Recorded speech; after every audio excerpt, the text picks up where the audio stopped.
Hello everyone, welcome to another Daily Watches video. We're gonna go over the main pairs as usual and we're gonna kick it off with the euro dollar.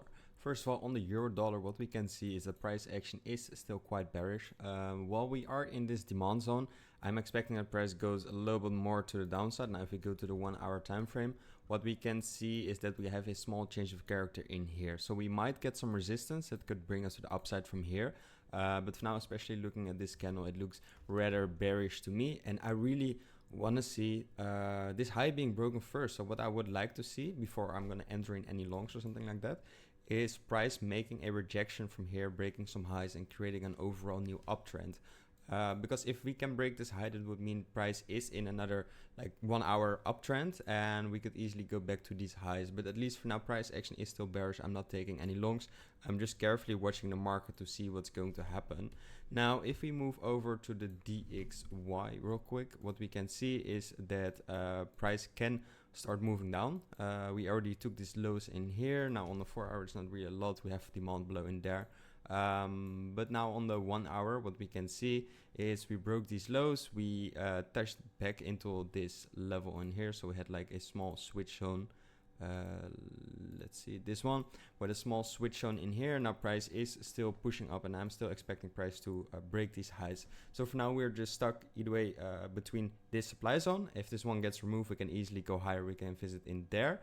So keep an eye on this one, or we're gonna break this low in here and then visit back. If we're gonna break this low, this important low or this important high, that is going to determine which way price is going to go.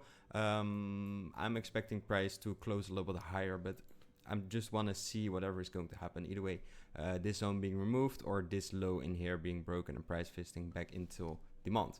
Now going over to GBPUSD, what we can see is the price is still bearish. So I'm expecting another low to be hit like today, or probably today, but maybe tomorrow too.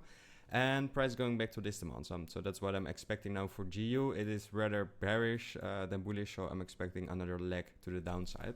Now that said, moving over to NZDUSD, what we can see, price is still very bearish. We took out the zone in here, and for now what I'm expecting is price going back into these zones, at least in that area and there. Now if we go to the daily time frame real quick, then what we can see is that we had a demand zone in here and price can still make a little bit of a move to the downside, visit back into that demand zone. But I am still expecting a bigger pullback to the upside very soon. But yeah, probably we're gonna hit this demand zone in there first. Now if we go to the 15 minutes, then what we can see is, yeah, of course, price going down, but we also have a high in here. So if price can take out that high and like make a retest and then move up again, then we can easily see that bigger pullback back to the upside. But for now, yeah, it is bearish. I really want to see that pullback happening, hopefully before the end of the week, and we might get a nice trade from there. Now that said, moving over to AUDUSD, and what we see on AUDUSD, similar scenario. Price is highly bearish. We broke this demand zone, like I already said. A lot of liquidity in here. Now that has been taken. So the 4 hour is bearish now. So let's quickly look at the daily time frame. Now, if we go to daily time frame, first of all, we got this switch on in here. So price might visit back in there. We might get a short from here. Keep that in mind. Besides that, we don't really have a lot. Yeah, we had this trend line in here with this demand zone in here, and that has been taken out now, right? Besides that, there is not really a lot. We had this zone before that was taken out. So like the only really like valid area of demand is all the way below in there. Now if we go to the weekly time frame, let's quickly see if there is something more.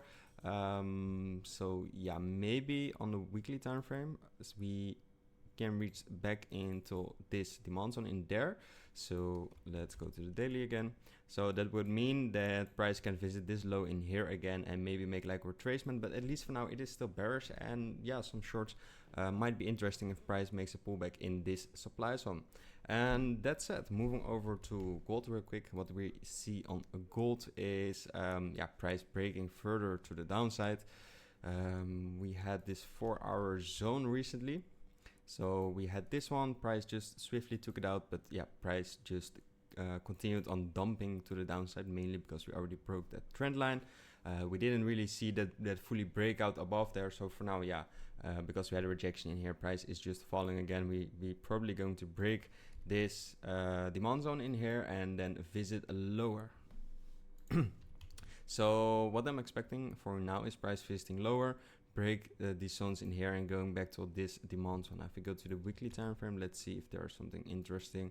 Yeah, similar zone. So we have like a bigger weekly zone all the way in there. So that's this one. Now let's zoom back to the 4 hour, and yeah, we can easily go back in here. We have multiple daily plus 4 hour stacked zones in here.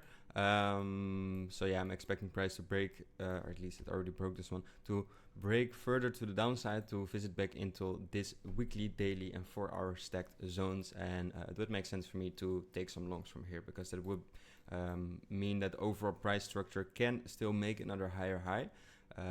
We still need to have some confirmation, of course, but this would be a nice area to take some longs from, to start looking for some longs on gold. And that's it. Moving over to the Bitcoin now. Regarding the Bitcoin, we saw that push down, like we already said at the start of this week. Now we are inside of this demand zone, but yeah, again, it doesn't really mean a lot.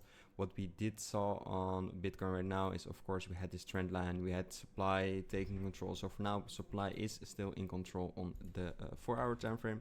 Now, if you look at the daily time frame, there is not really a lot until we reach this demand zone below in here. So I'm also expecting price to drop a little bit further, drop back into this demand zone. And yeah, besides that, there's not really a lot. Probably we're just gonna play some ping pong again. Like already since the start of this year. So for now, yeah, we have demand below in there, and as of now at this current price level, there's not really a lot that supports price besides, yeah, this minor zone, but it doesn't really mean a lot. It doesn't really have any power actually in the market. While you might see another reversal happening, that's not because of demand in the end. So either way, I want to see price dropping further. That's for me most likely scenario, dropping back into demand in here, or going up and breaking this trend line. But yeah, either way, I'm more bearish than bullish right now. So that's it. I'm going to close the video and I'll see you guys tomorrow. Ciao.